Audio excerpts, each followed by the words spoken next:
Andrew Wilson stood at the altar, the Miami sun casting golden rays across the beach. His heart raced as Laura, his fiancée, walked toward him, her smile radiant under the soft glow of the sunset. Their wedding was perfect, every detail meticulously planned, from the vows they'd written together to the cheers of friends and family. For Andrew, a 32-year-old tech entrepreneur, this was the moment he'd dreamed of, the start of life with the woman he loved. But as the night unfolded, a shadow crept into his joy, one he couldn't yet name. The reception buzzed with laughter and clinking glasses. Andrew and Laura danced under string lights, their guests toasting to their future. By midnight, they were on a plane to the Bahamas, bound for a luxury resort they'd booked for their honeymoon. Andrew imagined days of connection. Lazy mornings, romantic dinners, moments to cement their new life as husband and wife. The anticipation kept him awake during the flight, his hand resting on Laura's as she slept beside him. When they arrived at the resort, the air was thick with the scent of salt and flowers. Their suite overlooked the ocean, waves crashing softly in the distance. Andrew set their bags down, expecting Laura to share his excitement. But she barely glanced at the view. Instead, she kicked off her shoes, changed into sweatpants, and mumbled, "I'm exhausted."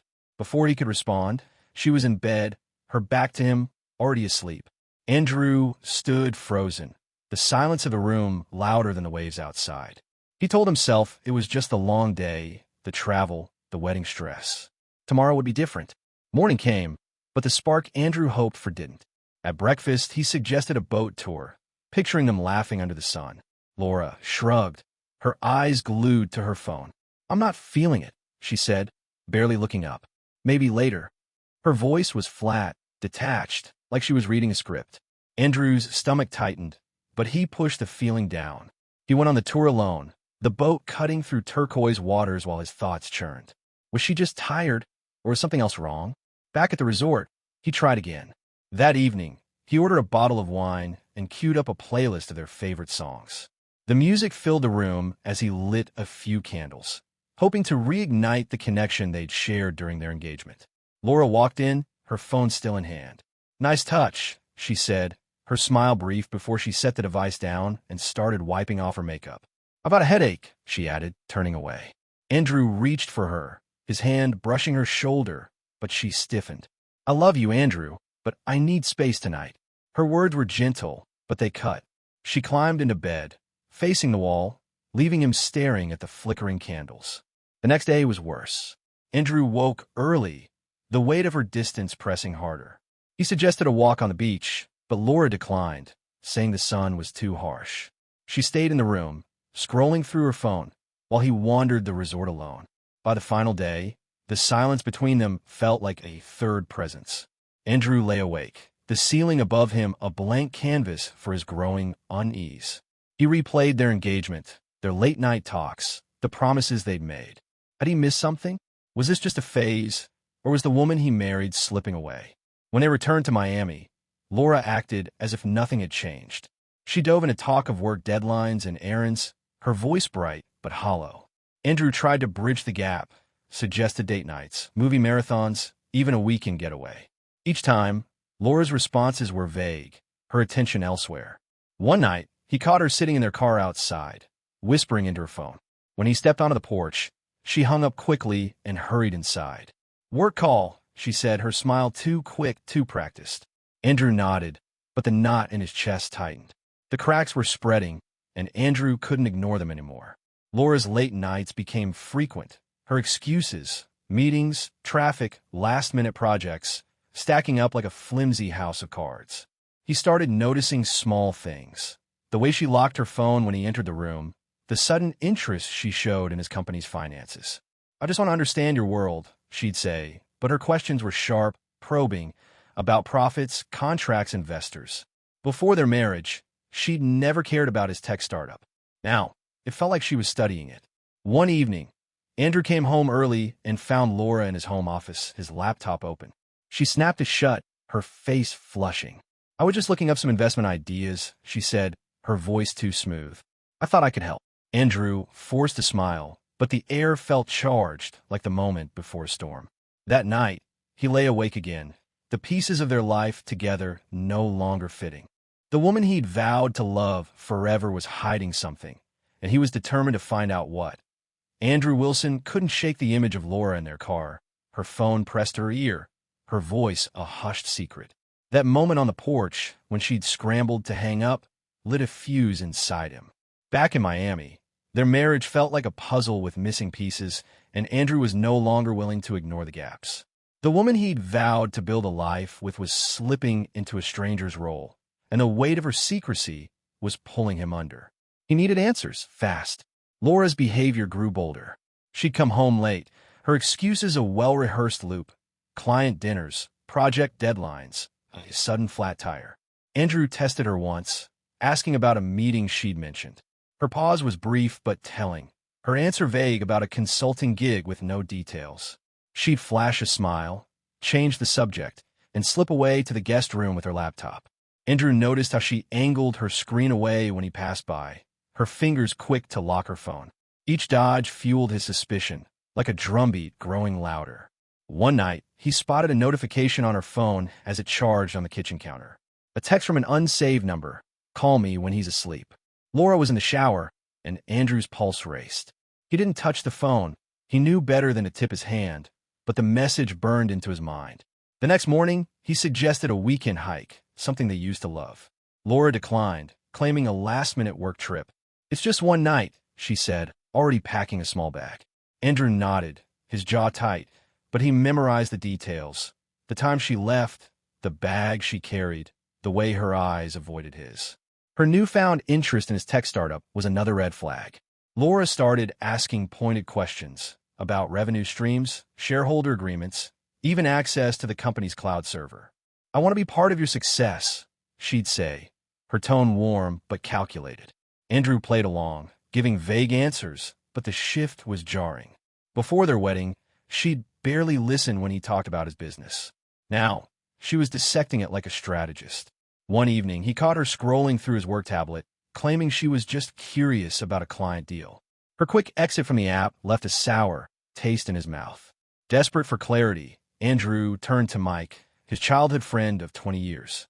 They met at a downtown Miami cafe, the hum of conversation masking the tension in Andrew's voice. He laid out everything. Laura's coldness on the honeymoon, her late nights, the cryptic phone habits, her sudden obsession with his company. Mike listened, his face unreadable, sipping his coffee. "Sounds like stress, man," he said finally. "Marriage changes things. Give her space, she'll come around." His words were smooth, but his eyes darted away, his fingers tapping the table. Andrew's gut twisted. Mike had always been the one to ask questions, to dig deeper. This time, he seemed eager to shut the conversation down. That night, Andrew replayed Mike's reaction. The rushed advice, the lack of curiosity, it didn't add up. He remembered how Mike and Laura had always clicked, their banter easy, almost too familiar. A memory surfaced, Mike joking at the wedding rehearsal, his hand lingering on Laura's arm. Andrew had brushed it off then, but now it felt like a clue. Sleep eluded him, his mind racing with questions he wasn't ready to voice. The next day, Laura announced she'd be staying late for a team strategy session. Andrew checked her company's public calendar, something she'd once shown him how to access. No meeting was listed. When she came home at midnight, her hair slightly messy, she blamed traffic. Andrew didn't challenge her, but he started keeping a mental log. Dates, times, her exact words. Another evening, he found a crumpled receipt in her bag for a restaurant she hadn't mentioned, timestamped during a supposed work call. The pieces were piling up, and they pointed to a truth he dreaded. Andrew's breaking point came when he overheard Laura on a hushed call in the guest room. "We need to move faster," she whispered, unaware he was in the hallway. He started to ask questions. The call ended abruptly when he knocked, and she emerged, claiming it was a colleague, discussing a confidential deal. Her smile was steady, but her hand shook as she closed her laptop. That night, Andrew made a decision. He couldn't keep pretending. He needed proof, not just for his sanity, but to protect everything he'd built, his company, his future, his heart. He contacted Emma Carter, a private investigator recommended by a business associate. Over a secure call, Andrew gave her Laura's phone number, her recent work schedule, and a list of places she frequented. "I need discretion," he said, his voice low. and I need the truth." Emma's tone was calm, professional. "You'll have it in a week." Andrew hung up, his chest tight but resolute. At home, he kept up the act, smiling when Laura spoke, nodding at her plans, even laughing at her small jokes. But inside, he was a coiled spring, waiting for the moment the truth would snap everything into focus. Laura, oblivious, pushed further.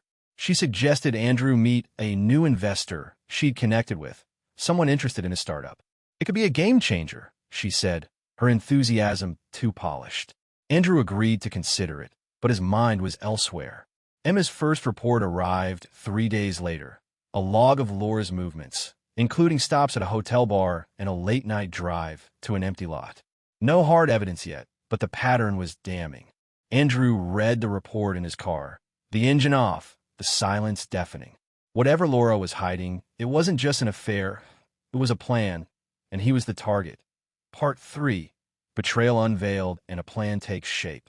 The photo on Andrew Wilson's phone was a gut punch. Laura, his wife, leaning close to Mike, his best friend, their hands intertwined across a restaurant table. The image, sent by private investigator Emma Carter, wasn't just proof of an affair. It was a betrayal that cut deeper than Andrew could have imagined. His childhood friend and his new wife conspiring behind his back. The truth was no longer a shadow. It was a blade, and Andrew was ready to wield it. Emma's report detailed more than the photo. Laura and Mike had met multiple times in discreet locations. Hotel bars, late-night cafes, even a rented office space. Call logs showed frequent, brief exchanges, often at odd hours. But what chilled Andrew was a recorded conversation snippet Emma had obtained. Laura's voice, sharp and urgent, saying, "We need his login to the company server. Once we're in, we can redirect the funds." Mike's reply was muffled but complicit. "Just keep him distracted." Andrew's startup, his life's work, wasn't just a target. It was their endgame. He sat in his car, the report open on his phone, his hands steady despite the rage simmering inside. Laura wasn't just cheating. She and Mike were plotting to siphon his company's assets. The pieces clicked. Her sudden interest in his finances, the investor she'd pushed him to meet, the late-night calls. Andrew's mind raced back to a moment a week before. Laura leaving a sticky note on his desk with a password he hadn't shared. She claimed it was for shared accounts, but now he saw it for what it was, a test to see how much access she could gain. Andrew met Emma the next day in a quiet diner outside Miami. She slid a folder across the table, her voice low. "They're moving fast.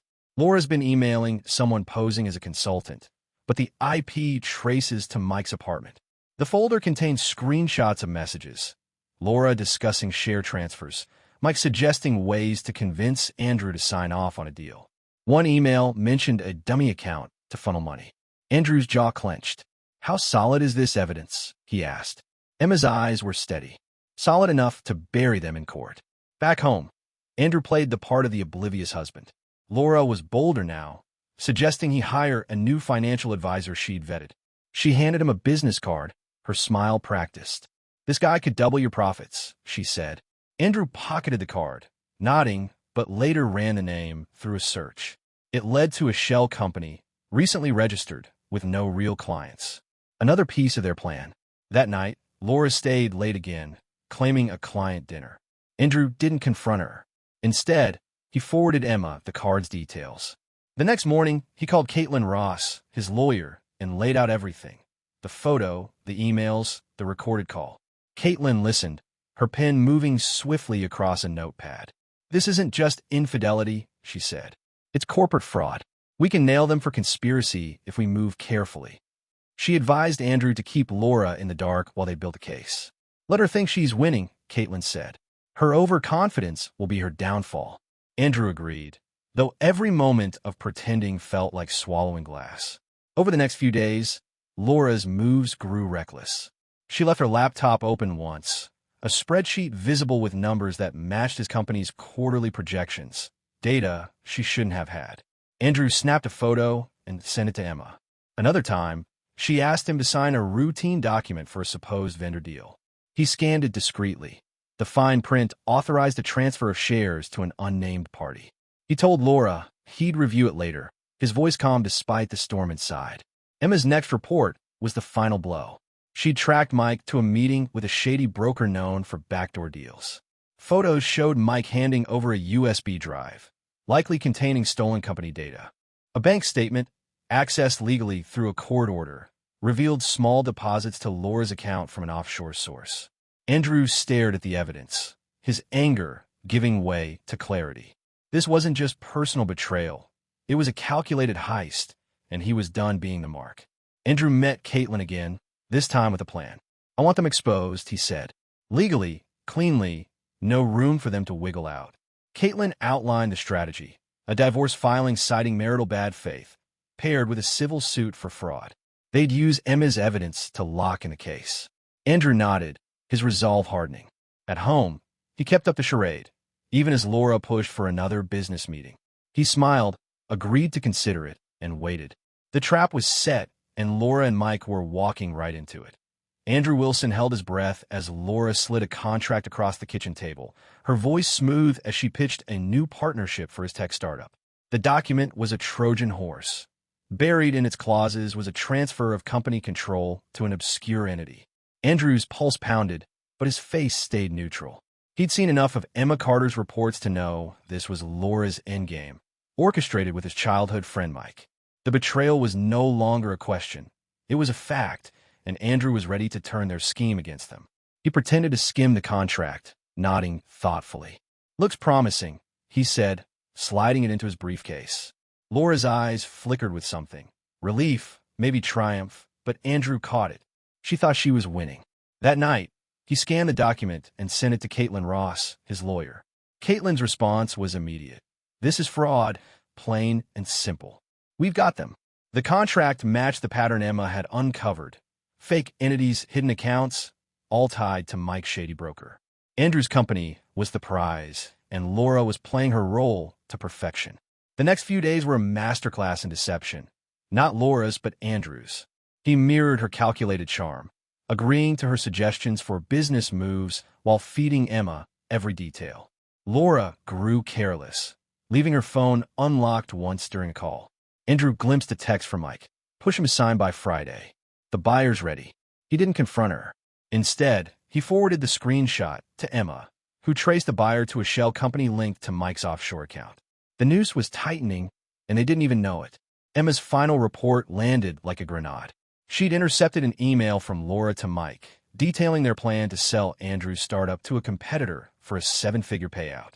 The email mentioned cleaning the deal through a fake consultant, someone Laura had introduced as a trusted advisor weeks earlier. Emma also found a hidden folder on Laura's cloud drive, accessed through Andrew's stolen login, containing his company's financial records. The audacity of their plot stunned him, but it also sharpened his focus. This wasn't just about saving his marriage. It was about saving everything he'd built. Andrew met Caitlin at her office. The evidence spread across her desk. "We file for divorce and a fraud suit simultaneously," she said, her voice steady. "The photos, emails, bank records, they're airtight. Laura and Mike won't have a leg to stand on." She drafted a divorce petition citing marital bad faith and a civil complaint for conspiracy to commit corporate fraud. Andrew approved every word, his signature steady despite the storm inside. Caitlin warned him to keep the charade going a little longer. "Let them think they're in control until we serve the papers," she said. Andrew nodded, the plan locked in. Back home, Laura was bolder than ever. She suggested a dinner with the consultant, pressing Andrew to finalize the deal. He agreed, setting a date, but alerted Emma to monitor the meeting. Emma tailed Laura to a pre-meeting with Mike at a downtown bar, capturing audio of them laughing about sealing the deal once Andrew signed. The recording was gold, Laura admitting she'd played the wife role long enough to get what they needed. Andrew listened to it in his car, his hands gripping the wheel. The woman he loved was a stranger, and his best friend was her accomplice. The day before the legal hammer dropped, Laura made a mistake. She left a printed bank statement on the counter, showing a deposit from an unfamiliar account. Andrew photographed it and sent it to Caitlin, who confirmed it matched the offshore funds Emma had flagged. It was the final piece. That night, Laura tried to play the loving wife, suggesting they plan a celebratory trip after the deal closed. Andrew smiled, his voice calm. "Sounds perfect," he said, knowing she'd never see it coming. The morning of the confrontation, Andrew asked Laura to meet him at home after work. She arrived, her laptop bag slung over her shoulder, still playing the part of the supportive spouse. Andrew handed her an envelope, his tone even. "Read it," he said. Laura opened it, her fingers hesitating as she saw the divorce papers and fraud complaint. Her eyes darted to the attached evidence, the photo of her with Mike, the email chain, the bank statement. She stammered, "This is a mistake, Andrew. You're overreacting." But her voice cracked when she saw the bar audio transcript. Caitlin, standing nearby, cut in, "It's over, Laura. Pack your things." Laura's composure shattered. She tried to pivot, claiming she'd been lonely, that Mike had manipulated her. Andrew didn't flinch. "You have until tonight to leave," he said, his voice cold. "Caitlin will stay to ensure you do." Laura's eyes widened, but no words came. The trap had sprung, and she was caught. Laura's hand trembled as she clutched the divorce papers, her eyes scanning the damning evidence Andrew had laid bare. The kitchen table, once a place for shared meals, was now a battleground where her lies collapsed. Photos of her with Mike, bank records, and transcribed emails stared back, each a nail in the coffin of her deception. Andrew stood firm, his voice steady. "You're done, Laura. Pack and leave." The truth had caught her, and there was no escape. Laura tried to salvage the moment, her voice rising. "You never understood me, Andrew. I was lonely. You were always working." Her words were desperate, a last attempt to shift blame. Caitlin Ross, the lawyer, stepped forward, her presence unyielding. "The evidence speaks for itself. You have until 8 p.m. Laura's protests fizzled as she realized the futility. She grabbed a suitcase and began packing, her movements frantic. Andrew watched from the living room, silent, as Caitlin ensured she took only what was hers. By 7:45, Laura was gone, the front door clicking shut behind her. The fallout was swift. Caitlin filed the divorce petition and fraud complaint the next morning. The court moved quickly, the evidence overwhelming. Laura and Mike had conspired to siphon Andrew's startup assets through fake deals and offshore accounts. Andrew's company, his life's work, was safe, but the personal cost lingered. He avoided social media, where Laura posted cryptic messages about betrayal and heartbreak. Her victim act gained traction among a few mutual friends, until Emma Carter, the private investigator, leaked the restaurant photo to a group chat. Laura's hand on Mike's, their intimate smiles, went viral among their circle. The narrative flipped overnight. Laura's post backfired. Comments piled up, questioning her story. A former colleague of hers, aware of her work trips, shared a screenshot of a hotel booking Laura had made with Mike during one of her supposed client meetings. The exposure was relentless.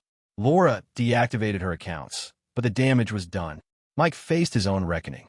His employer, a tech firm, launched an internal probe after Caitlin tipped them off about his role in the fraud. Emails showed he'd accessed Andrew's company data through Laura, violating confidentiality agreements. Within a week, Mike was fired, his career in ruins. Andrew stayed above the fray, letting the evidence speak. Caitlin pushed the fraud case forward, securing a court order for Laura and Mike to pay $150,000 in damages for attempted corporate theft. Laura, strapped for cash, sold her car to cover part of it, while Mike took out a loan, his savings drained. The divorce finalized cleanly. Laura received no alimony, no claim to Andrew's assets, and a restraining order barred her from contacting him about business matters. The judge's ruling was clear. Her bad faith had voided any entitlement. Mike sent Andrew an email, a long-winded apology claiming he'd been lost and jealous of Andrew's success. He begged for forgiveness, insisting he hadn't meant to destroy their friendship. Andrew read it once, then deleted it.